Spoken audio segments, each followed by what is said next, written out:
Hello again, Internet. Steve Tassi here, curator at Snakes and Lattes. We're at the College Street location in Toronto, and I am sitting down with award-winning designer Matt Leacock, the man behind Pandemic. Thank you very much for joining us. Thanks for having me. Yeah, so we are here to celebrate the release of your latest game, Mole Rats in Space, That's right. which, surprise, surprise, is a co-op game. Shocking, I know. Yeah. What is it about co-op games that draws you? I find them a fun challenge because you have to kind of come up with an enemy that's worthy of the players, and all you have is like cards and cardboard and trying to come up with something that the players can defeat. Mm-hmm. I like that puzzle of trying to come up with like an artificial intelligence just using paper. Okay. Great. So you've worked on Pandemic, you've worked on Pandemic Legacy, of course, which is huge right now, #1 on Board Game Geek. Pandemic Legacy Season 2 is coming out this year. It's not available yet, right? No. The official word right now is Q3. Okay. We haven't been able to narrow it down yet, so, but Q3. Hopefully in time for everyone's holiday buying. Is there anything you can tell us about Pandemic Legacy? I've done a little reading. I know it takes place in the future. Was it like about 70 years after Season 1? What can you say about it? So I can tell you not very much. I can tell you it's coming out this year in Q3. Rob and I had a lot of fun working on it, and it's different. So it's not the same old game yet again. So when you look at the board, you'll see something that's a different kind of thing. Now you'll get in the same rhythms of the game and so on. It's not going to be like learning a lot. But yeah, I think when you look at it, you'll be surprised. Now it comes with its own game. It's not something that you play on your old Season 1 board. Yeah, that's the last thing. It's a standalone game. So even if you haven't played Season 1, you can open it up and play it right out of the box. Rob and I looked at all sorts of different possibilities. Some of them are just more complicated than others, and they make the story a lot more complicated. I mean, like, what if you played Season 1 twice? What do you do then, and so on. So we just found that it's crisper and cleaner and easier for people to understand and play this way, without really sacrificing much at all. So. Yeah, I can't imagine the amount of complexity that would have to go into designing something that could start from any of the possible endpoints of Season 1.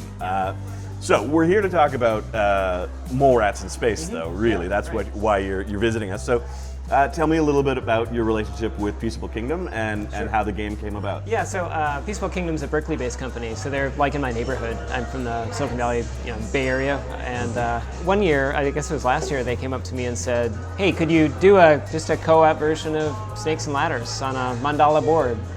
And I scratched my head and thought, wow, that sounds like a fun challenge, because making Snakes and Ladders fun may be kind of rough. Yeah, absolutely. It's an extremely popular game here at the cafe. We get a lot of people asking for it. I mean, partially it's because of our name, but the game has that nostalgia factor, and most people, after they sit down and play it, are like, oh right, that's roll, move, that's it. But I was watching looking at some of the ancient versions of the game. It's a really old game. Oh yeah, it is. Like Hindu Enlightenment or something like that. And checking that out at the Museum of Childhood at the V&A in London, and just seeing the rich history of the game. I would love to see that exhibit. It's really cool. But so anyway, that was a starting point. And then the question was, well, how do you make something I was targeting like 5, 6, 7, 8, kids, and not make it too complicated, that it's overwhelming, you've got too many decisions, that the space is too large, make it really accessible, but still have interesting decisions. And so I pretty much used the same method I did for most of my games. I just tested it with younger kids. I think of like the Chuck Jones cartoons that appeal to young kids and old kids, and how can you get everybody involved? Or the Muppet Show. Right. And for me, I'm gonna have to play this thing over 100 times, and so I want to enjoy the process. Absolutely. So that was part of the fun, is making it not pandering to kids, making sure there was enough challenge there that if you lose but you get closer each time until the point where you actually do win, you feel really great about it. What got you into designing games in the first place? Your first game came out in '95, I believe? First game was Pandemic. The first published game. Right. Before that, it was me and my inkjet printer, running them off. I did 200 sets of a car racing game in 2000. Right. But that was Lunatic Loop. Wow, that's very good. Yeah.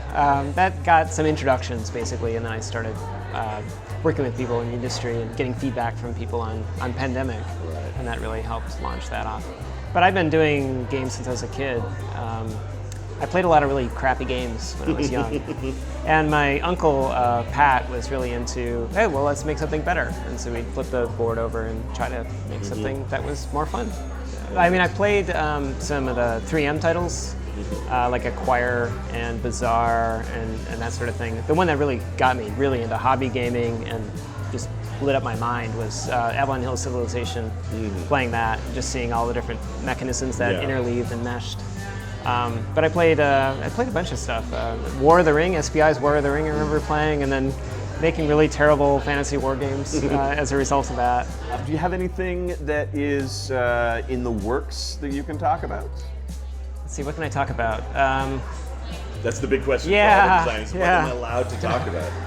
I think I've got about 4 games that I'm working on right now. I don't think there's anything that's been really announced right now. I can tell you that we do a series of pandemic games every year that coincide with the World Championship.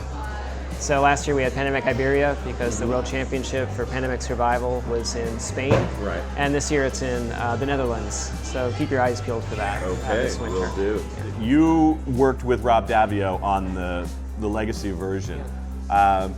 Do you see yourself doing a lot of co-designs in the future? Is that something that a process that you enjoyed of that collaboration? Yeah, I really enjoy that. So I started doing co-design with Tom Lehman on the expansions for Pandemic.